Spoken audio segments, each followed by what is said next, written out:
Matthew 20. RSV. The laborers in the vineyard. For the kingdom of heaven is like a householder, who went out early in the morning to hire laborers for his vineyard. After agreeing with the laborers for a denarius a day, he sent them into his vineyard. And going out about the third hour he saw others standing idle in the marketplace.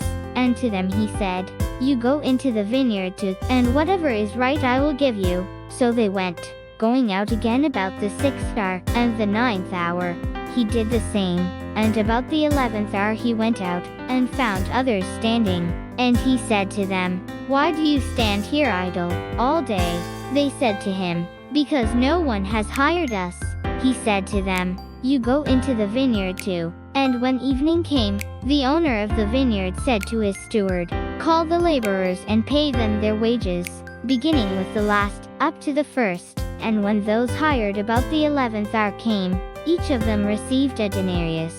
Now when the first came, they thought they would receive more, but each of them also received a denarius. And on receiving it they grumbled at the householder, saying, These last worked only 1 hour, and you have made them equal to us, who have borne the burden of the day and the scorching heat. But he replied to one of them, Friend, I am doing you no wrong. Did you not agree with me for a denarius?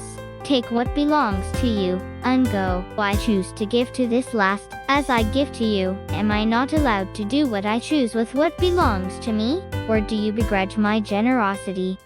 So the last will be first, and the first last. A third time Jesus foretells his death and resurrection. And as Jesus was going up to Jerusalem, he took the 12 disciples aside, and on the way he said to them, Behold, we are going up to Jerusalem, and the Son of Man will be delivered to the chief priests and scribes, and they will condemn him to death, and deliver him to the Gentiles to be mocked, and scourged, and crucified, and he will be raised on the third day. The request of the mother of James and John.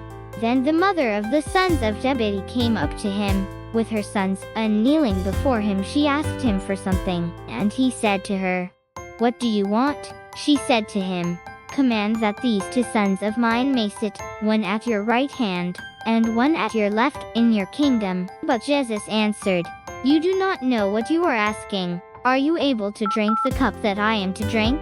They said to him, We are able. He said to them, You will drink my cup. But to sit at my right hand and at my left is not mine to grant, but it is for those for whom it has been prepared by my Father. And when the 10 heard it, they were indignant at the 2 brothers. But Jesus called them to him and said, You know that the rulers of the Gentiles lord it over them, and their great men exercise authority over them. It shall not be so among you. But whoever would be great among you must be your servant, and whoever would be first among you must be your slave, even as the Son of Man came not to be served, but to serve, and to give his life as a ransom for many. Jesus heals 2 blind men. And as they went out of Jericho, a great crowd followed him, and behold, 2 blind men sitting by the roadside, when they heard that Jesus was passing by, cried out, Have mercy on us, Son of David. The crowd rebuked them, telling them to be silent. But they cried out the more, Lord, have mercy on us, Son of David. And Jesus stopped and called them, saying, What do you want me to do for you? They said to him, Lord, let our eyes be opened. And Jesus in pity touched their eyes, and immediately they received their sight, and followed him.